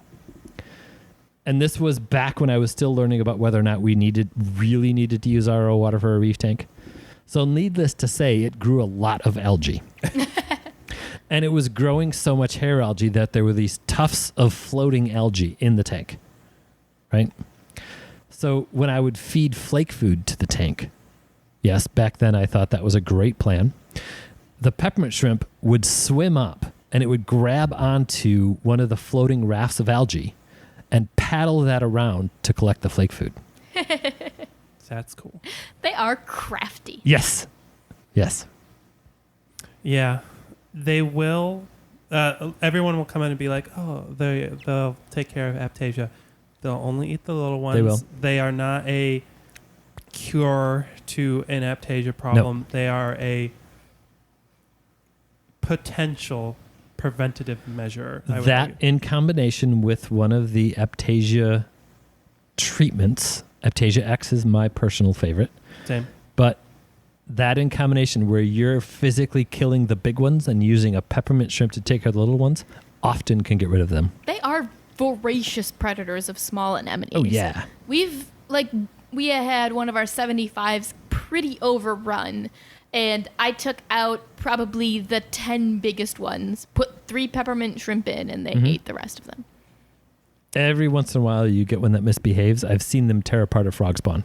They will pick at like our pallies and zoas, but that's in circumstances where we have a dozen peppermint shrimp in one tank with coral and no Yeah. aptasias. And then they run out and then they get Yeah. hungry. So Yeah. and anything new that goes in there, they really want to pick at and see if it's something they can eat. But they're not damaging our colonies. They're just figuring out what they can get away with. So what's your pitch on a peppermint shrimp? My Or did we pitch on cover a it? peppermint shrimp is that I think they are and so we've talked about snapping shrimp, we've talked about all these other ones. Peppermint shrimp have the body shape that makes me that looks the most shrimpy to me. You know Alright. how like a clean Sure. shrimp, they have that type of body. Yeah. I would argue that I think they're the hardiest of those quote unquote shrimpy shrimps. They're pretty hardy. They're pretty hardy. And Yeah. accessible. They're And- not expensive. Yeah. Mhm. And so I think if you want a shrimp with that type of body, you don't want to complicate it, and you're on a budget, that's the shrimp. I cannot disagree with any one of those statements. Yeah. I think I completely agree. And I think they're one of the more self-sufficient shrimps we've talked about on this list. Yeah, that's true. I think it's a great choice. Yeah. Yeah. And like I said, I don't have a lot to say about them just because I'm like, it's a pretty simple shrimp. Yeah. No arguments you're here. Right. You're right. The good ones do come out of the Caribbean. Yep. There's a competing shrimp that looks very, very similar called a camel shrimp. Boo. And we have had people come into our shop and say, I bought this shrimp and I think it's eating my corals. It was sold to me as a peppermint shrimp. Here's a picture. And it was not a peppermint shrimp. It was a camel shrimp. The camel shrimp are called a camel shrimp because they look like a peppermint shrimp with a hump. I had a guy come in a couple months ago who said, I went on vacation and I left my roommate in charge of my tank who has helped him get stuff and take care of the tank before. And he went out and he decided to surprise him with a handful of peppermint shrimp. When he came back from vacation, he did not have coral anymore. And now he does not have a friend anymore either. Terrible. So whatever store he went to, they had sold him. Right. Yes. Was it a big box store or an LFS? I don't know. Okay. Yes, so be wary of that. Look for that hump. It's quite obvious. If you're just looking at a peppermint shrimp, they do get a little bit of a hump in the back sometimes. But if you see that, if you're looking at one and you're not sure, Google picture of a camel shrimp and compare it, and you'll see it's really obvious. Peppermint shrimp hump looks more just like shoulders, not like a Yeah. huge, the camel one is really obvious, Yep. I think. They've been working out. Yeah. And camel shrimp are not found in the Caribbean. So if they are not Caribbean caught peppermint shrimp, they are probably not true peppermint shrimp. Cool. I like it. Good choice. It's a good call. All right. So I'm on to my alternates. And I've got some really cool alternates for various good reasons. So I'm trying to pick the one that's the most interesting to talk about. And I'm going to go with... it's a tough one. I'm going to go with a lettuce nudibranch. Ooh, that's a great choice. I love those guys. Part of it is because Nudes. I want to talk about nudes. I mean, nudibranchs. Nudibranch means naked lung. Essentially, nudes. send in the nudes. Essentially, it's a snail without a shell. It's essentially what it is. I mean, dare we say a slug? Kinda. It's a slug, but it has exposed gills. Therefore, the name naked lung. And I don't know, 99% of nudibranchs we can't keep. 99 point how much? I think that's accurate. They're one of the groups that contain some of the most specialized feeders in the animal kingdom. Many of them, will only eat one species of something else. Which makes the name lettuce pretty encouraging. I know, right? They only eat some very specific species of algae. They're a little more general, whereas they will eat more than just one kind of algae. But they only eat algae. There are nudibranchs that only eat colt coral. That's it. And they're really pretty. Yeah. But they really eat coral. They really eat colt coral. And they look like colt coral. If you have colt coral eating nudibranchs on your colt coral, you will not know it unless you do a dip. Yeah, we have had colt coral that we've gotten that were like, colt coral are hardy. Why do these keep shrinking and dying? What is going on? Yeah. Nothing looks abnormal, nothing's stinging them, and then we dip them, and 10 of these things pop off of there. 10 and a 6-inch colt coral that started out as a 10-inch colt coral has 10 1 or 2-inch nudibranchs on it. Yeah. It's amazing. And there's Maniapora eating nudibranchs that if you just pull all the manis out of your tank, they'll all die as long as you keep them out. Anyway, lettuce nudibranchs. They're a little bit delicate, so they're not for every tank. If you run out of algae, they will run out of food quickly. You have to get them supplemental food if it's one of those creatures that you want to try and keep. Could you feed them like algae sheets, or does it have to be live algae? So when we're talking about lettuce nudibranchs, we're talking about multiple species. Okay. And that's going to be part of the problem. Mm. You probably can't tell exactly which species it is that you have. Some of them will eat algae sheets and be just fine, and some of them won't ever touch them. And there'll only be one way to find out, and it's the sad way. They're not easy to get in the first place. They're not. They're not easy to get. They're not easy to keep. But they're really cool. They're beautiful. Like gorgeous organism. Yeah. Yeah, I totally forgot about those guys. That was a good choice. Yeah, they're fun. I didn't even know about these ones. I only knew about the bad ones. I will try and get one in here, and we should put one. So maybe if we do like one of the little breeder boxes that sits on the side of a tank, Mm-hmm. and feed it, and see how we can do with it. Yeah. Yeah, because they actually were on the availability list last week. Are they supposed to be breedable if you have them? Multiple? I don't know. That's a good question. Let's find out. Yeah. When we had the colt coral ones, they laid eggs for us. A lot of them. Yeah. And Yeah. because they're so specialized, that egg casing was pretty much the same, like, exact shape as their body. So it had that, like, roughly colt coral look. Anyway. It's amazing how much they look like colt coral. To have the opportunity to be able to keep a nudibranch, I think, is something special. Yeah. I've tried some of the flatworm eating nudibranchs, Mm-hmm. and we had a service tank that was overrun with flatworms, and we put one of their beautiful blue velvet flatworm or blue velvet nudibranch in Is that there. like the blue and black stripes? Blue and black. Yeah. And we put it in there, and I said, I'm going to watch to see, is this really going to work?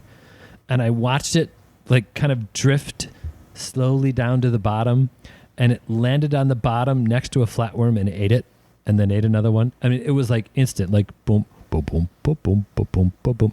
And I watched it just like eat this like a snail, like when you see the snail trails in film algae on the side of a tank. That's what it looked like through this field of flatworms. Cool. The next week, I went back to the service tank, and there were still a bunch of flatworms, and I looked and looked and looked and could not find the nudibranch. So it was, I would not call it a successful experiment. Huh. It was cool for a minute or two, though. Yeah, you got to wonder what was the question there? Overall, I would say, like you started with, 99.9% of nudibranchs should not intentionally be kept in captivity. A lettuce nudibranch I would try. Yeah. I think we should. Let us give that a try. Let us. All right, guys, I did a bad thing for my last one. You did? Yeah, I did. I was thinking about, okay, like tank space, money, everything aside, what invertebrates do I think are really cool? What would I want to keep? And this one just stuck in my head as something I have loved for us to have before, and I would love to spend some more time with. I chose the giant hermit crab. We don't even keep hermit crabs in the store at all because they are a pain. They eat everything, including snails. I don't think you could keep this hermit crab with anything. No fish. Right. No other invertebrates. Coral? You could keep it with gulping predators. Yeah. Because they aren't going to touch it. Well, it may touch them. No. Is the question. No. In hermit crab tank, hermit crab touches you. Yeah. One of our service customers who passed away a couple of years ago, who was all near and dear to us, he had one in one of his big tanks. Really? Yeah, this guy had like three big, amazing reef tanks in his house with a big central filtration system in the basement. And he definitely had some things that were, I don't know if you're going to get away with that.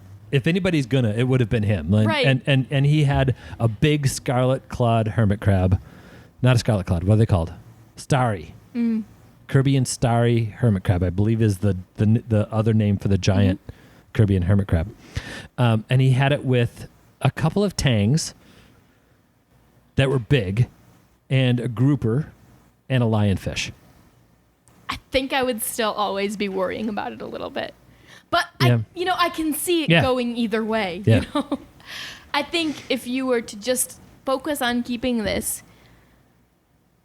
a 75 or 90 with a nice rock pile I don't and even just think him, you'd have to go that big. they can get a foot long. Yeah, you're right. 75. I mean, Okay. it's going to take them a long time and Yeah. a lot of shells. A lot and of shells. Probably a couple of tanks leading up to that. Mm-hmm. So that's probably where I would aim because this is already a ridiculous thing to have. We had one named Monster.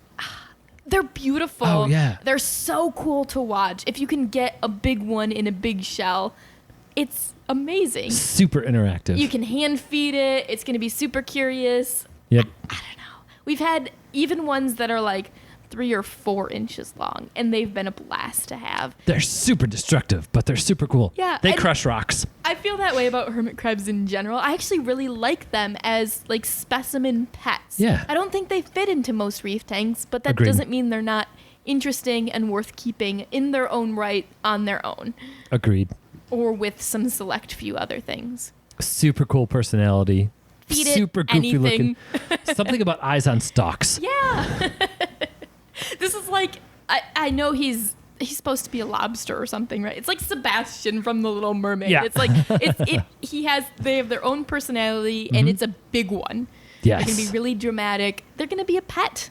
Right. And if you're going to have a crustacean or an invertebrate as a pet, I think this is an amazing one to go for. That would be a good choice. Yeah. Mm-hmm. It'd be fun to watch them grow and progress because you're probably going to get them as a juvenile, but I bet they grow pretty darn fast. They grow remarkably fast. Yeah. Feed them silver sides, hair algae, macroalgae. They love anything. They will pretty much eat anything. They're like the garbage cans They of are the a ocean. true omnivore. Omnivore means eat anything. We used to feed it live rock. Like that. Yeah, it would just crush the live rock and then eat parts of it. It's the type of animal to keep that needs a name. Yeah, yeah. Monster, I thought was a good name. That's a great name because Yeah. they are monsters. He was a goofy little monster, big monster. Yep, he was cool. Yeah, we don't He- talk about hermit crabs affectionately very often around here. Sometimes we used a turkey baster to feed him pretty regularly, and sometimes he would grab on, and if he grabbed onto the turkey baster, you just waited for him to let go because you were not getting it back until he was done with it. And he just like this little bobber thing floating around because the top of it would float, and he'd play with it and check it out and squeeze it and walk around with it, and then eventually he would let go. But sometimes you'd come back after a half hour and he still had a hold of it. Yeah, you weren't getting it back. He was Crabs cool. are such jerks, and Yes. it's so fun to be around. There's a reason people are called crabby in relationship to crabs. Yes, Yeah. they have no respect for anyone. I pinch you. I beach. I beach. I bet it would hurt pretty bad if you got pinched by one of these guys. We were not willing to find out. No, I No. wouldn't want to know. Nope. Nope. Does omnivore include fingers? I like it. I think it's a good call. Super But fun. I would love a nice, like, 75 with a great rock pile, an overflow, and somebody's best friend, the giant 1-foot hermit crab. Like, I can just picture that scenario. So you need like a series of divided tanks that are all fed on a central sump, so that you can have your mantis shrimp in one and your giant hermit crab in another one. Yeah, all the prickly inverts. We could get a stone crab in one of them. That would be really cool. Yeah. I love how you were like, yeah. Yeah. Really? We could do that? Yeah. If they didn't hide all the time, Oh no, they don't need to hide. Once stone they get crabs, big, they won't hide anymore. no, or we anything? had a big one of those for a while too. So we had one of those show up in a system, and one of the high school water change kids that worked for us at the time, this thing was like 2 inches long, right? So it's a little stone crab. And we were like, oh, we got to get rid of that. He said, no, I want to take it home. And so we did. And like 2 years later, he brought it back in, and we kept it. And it Oh, was like awesome. 6 inches. It was huge. They're beautiful too. And that one we literally fed stones. Wow. So we could throw golf ball sized pieces of live rock in there, and it would pulverize that down into a powder and extract the nutrients from it. It would shed a complete shed. And so that was a really fun thing to do. If it did that, you just left that on the tank. So whoever came in the next morning would, need to change their pants. Jeez. Yeah. That's definitely happened to me with crab molts before. Oh, yeah. You guys have done that to me. Yeah. But this was, imagine, I think when that one died, it was close to 10 inches. Ah, cool. And so imagine this 8-inch shed of a crab sitting on top. And especially because you knew what was in the tank. Yeah, right? that would be terrifying. Oh yeah. And there was substrate that was really fine in the bottom of the tank, and that was it. Because if you put anything big in there, it would crush it and pulverize it down to nothing. Sweet. That would be really fun. Yeah. So that's what we got to set up for you, Amy. So you can have a good spot for your giant hermit crab and all your funky inverts. Let's work on that for you. All right. Cool. All right, Charles. Those would all be crazy easy tanks to maintain, by the way. Oh yeah. Yeah. You had to expect this one coming, right? Like, I'm going to be 100% honest here. I have absolutely no idea which one you're going to come up with. this is the Genuinely. one that we You're talked just about getting last tired. Yeah. That's probably true. 'Cause I was like, we talked about this last week. Because I know exactly what he's talking about. Do you? I don't. Tridacnoclabs. Oh, of course. Yeah. Now- Okay, so another representation of the phylum Mollusca. Yeah. This is one that I agonized over whether I was like, is this really mobile? And then I thought about the fact that I have to rearrange those clams almost every day. They do move around a lot. And it's just such a funky organism. How do I word this? As a person who doesn't have a strong appreciation for corals because I have that kind of bias, clams just seem so strange to me. At least a photosynthetic symbiotic clam that can still filter feed. Photosynthetic clam. Yeah. And they function in a way very differently than like corals. And that's what caught my attention about them is that they have their own like zooxanthellae. Yep. Yeah. Zooxanthellae network. Yeah. It's almost like a circulatory system of blood, but it's all right, we're going to pump you out to the skin so that you can do your thing, and we're going to pump you back, and then you're going to drop off your rent at the stomach, and then you're going back out to the skin. Then back to work. Yeah. Whereas corals, my understanding is that the zooxanthellae live in the individual cells. Yes. And Yes. so that's a very different arrangement. And then the coral itself can transport the nutrients to the cells at the base and things like that. Yeah. But it's not through a vascular system. It's through a membrane transport something, whatever. Yeah, it's more like Semi-permeable membrane. what is a bucket brigade versus a highway? Yeah. Yeah. And so Tridacna dorasa is classified as the first photosynthetic food animal ever produced. Photosynthetic food. Oh, Yeah. sure. So aquacultured Tridacna clams was not originally for the aquarium industry. Right. They're a food organism. Yeah. It's a big clam. They're Why- supposed to be pretty tasty, too. I've never eaten one, but I would. Same. Actually. Yeah. I kind of want to try. Yeah. I know. But then somewhere along the way, someone figured out, oh, wait, people want to keep these as in their aquariums? But wait, they're pretty. Yeah. And so not only are they moving in the direction of being bred for food and stuff, but now they are moving in the direction of we can breed for color really easily too. And some of those colors, holy cow. Wow.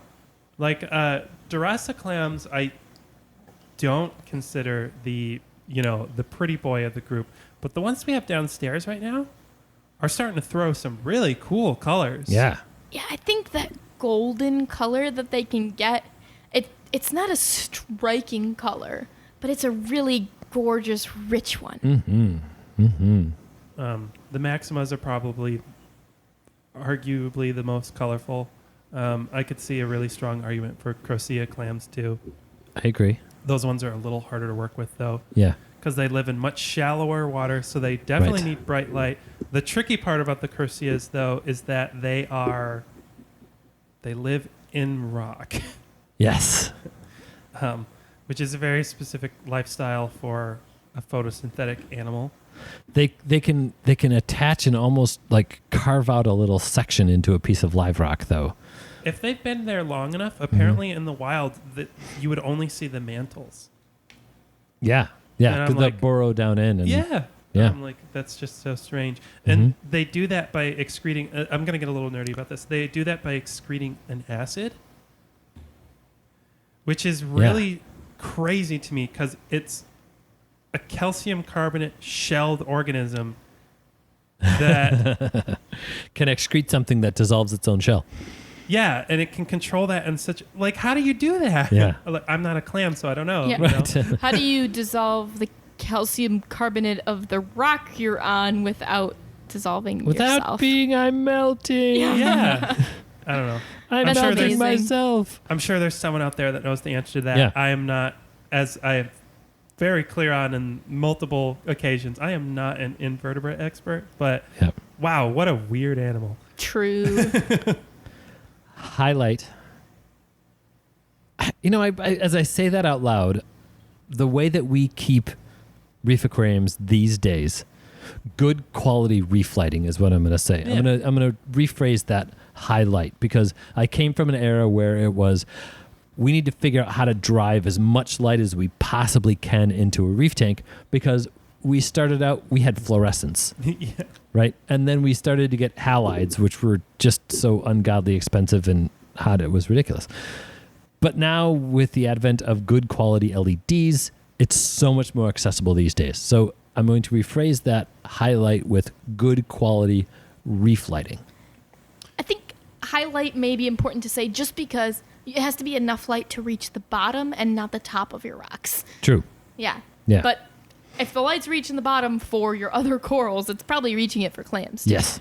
Yes. But if you are selective of what species you want to work with, Yeah. you can wiggle around a little bit more.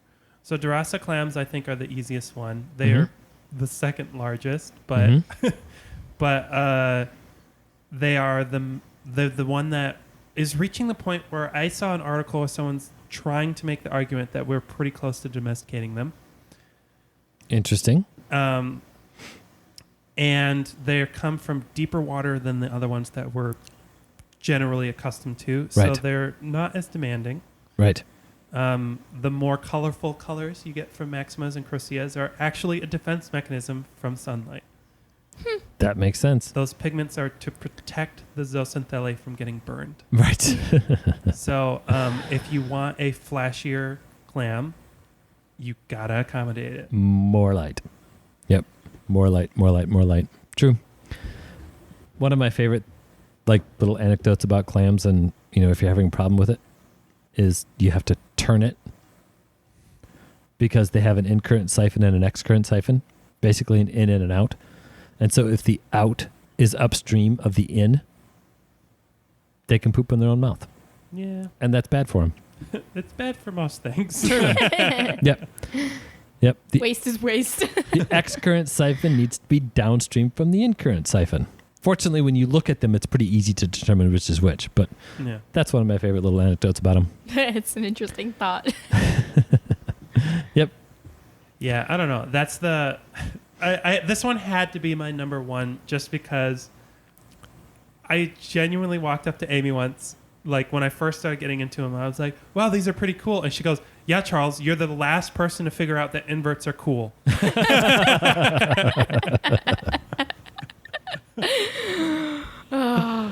It's too easy, though. Yeah. That's a good one. Yeah. I like it. True. I mean, we could go on all night, I feel like. Yeah. We could do a whole podcast on clams. Do you Ben, do you have a last one, or are you still down to alternates? They're alternates, and I can't decide if any of them are worth it. Do we need to just do honorable mentions and run through some? Yes. Okay. Let's do that. All right. So we talked about cleaner shrimp. We should mention blood red cleaners. Mm-hmm. They're a little shyer than skunk cleaners, but not a lot more shy. And a little prettier, A little too. prettier. And Yeah. less expensive these days. Yeah. No, Seem- I think they're the same now. I think they've also gone up a little They bit. have. They have? We just haven't Okay. raised our price on them yet. Oops. Yet. By the time this podcast comes out, guys, sorry, the price will be the same. And then banded coral shrimp, a.k.a. Barbara pole shrimp, or a.k.a. No, those are the only names I know. Those guys are another really cool cleaner shrimp, but they are a little bit more aggressive. They've got big claws. They've got big claws for a reason. So that's a good honorable mention. Mhm. And they're bigger and bolder a little bit. Yeah. Yeah. Yeah. I don't And- know if they're more bold than a skunk cleaner, Right. but they're definitely they're tougher. And they form pairs, which is pretty fun too. Yes. Yeah. Yeah. I will admit, coral banded shrimps are one of the few shrimps that are a little unnerving for me Yeah. because of how bold they are. Because like my brain Yeah. can process, oh yeah, you cleaner shrimp. It just wants to clean me. Yeah. Okay, this big thing with big claws is coming at me, and I know cognitively that they're like, what's it gonna do to me? Yeah. You know? They're bold enough. I had cleaner shrimp come out and jump on my hand in the wild. Yeah. 30 feet underwater in the Keys. Cleaner shrimp climbed out and yeah. So bold, very cool. Honorable mention needs to go to long spine urchins because they're amazing. Emerald crabs because they're useful. Can I do an honorable mention for pincushion urchins? No, because I don't like those. I'm just kidding. Sure, you can. Yeah. But the problem with pincushions is they're like bulls in a china shop. Yeah, but that's what I like about them. Okay, that makes sense. What about boring urchins? They're just boring. Like this, I don't know. There's something fun about like stone crabs destroying rocks, and then there's something equally fun to me about an urchin just knocking everything over. And, outfitting himself with several lovely hats. The care that must be taken with a long spine urchin is not to be understated. True. To give you an idea of just how sharp the spines are in a long spine urchin, going back to the kindergarten class I was talking about earlier with the 5-point radial symmetry, we took one of the long spines out and I set it in the palm of my hand gently. And the weight of the urchin, which is not very much, was enough that the spines could penetrate the skin on the palm of my hand and actually draw blood.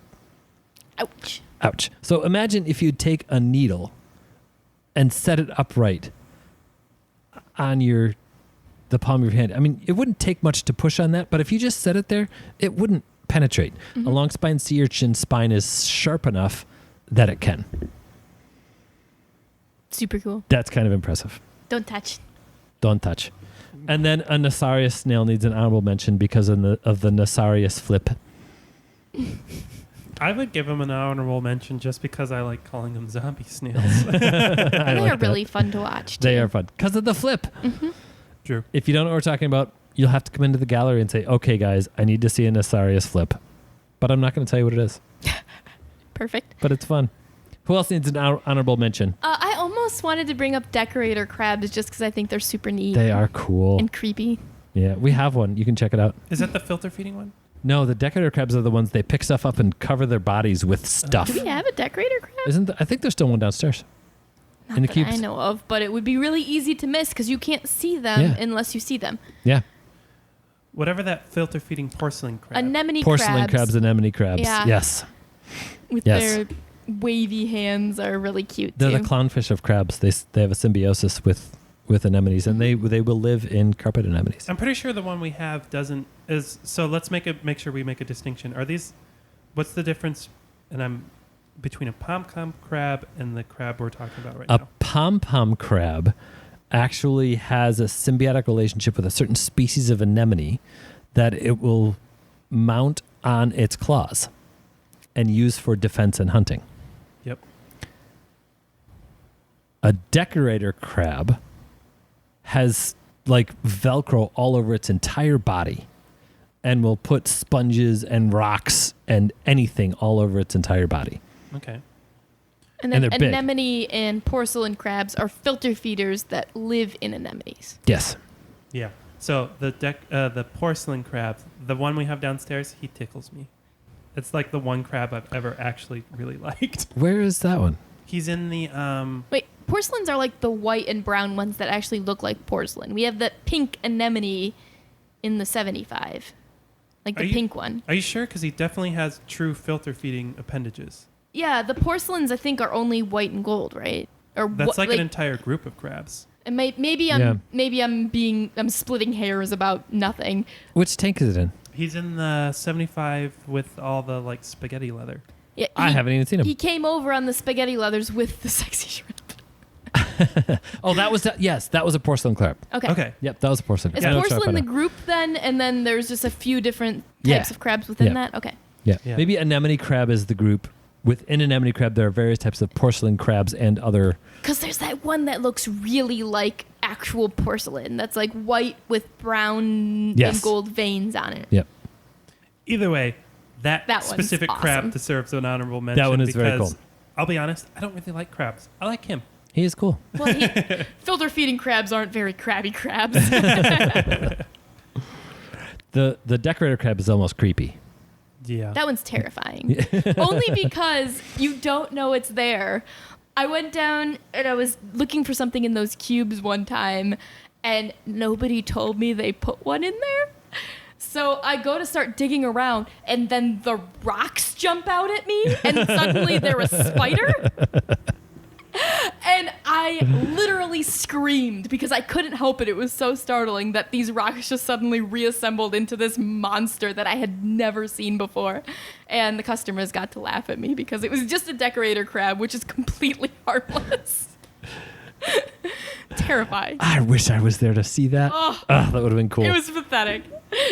Like, nothing gets me much, but That I one had did. no idea what that was there. That's a good one. All right, well, there's 1,000 more. There is. We Sea didn't even talk about cucumbers. Portuguese man of worse, which I have technically kept in an aquarium before, but that's for a different day. Yeah, I think if you have made it this far in this episode, ask us about that. Right. And if you have comments about anything we've mentioned today, send us an email, podcast@watercolorsaquariumgallery.com. We're going to post this episode on Facebook. We'll definitely have some discussion there, but give us a like and see what other stuff we've got going around the shop. Make sure to check us out on YouTube too, because I'm sure we'll do some species profiles or something like that on some of these inverts.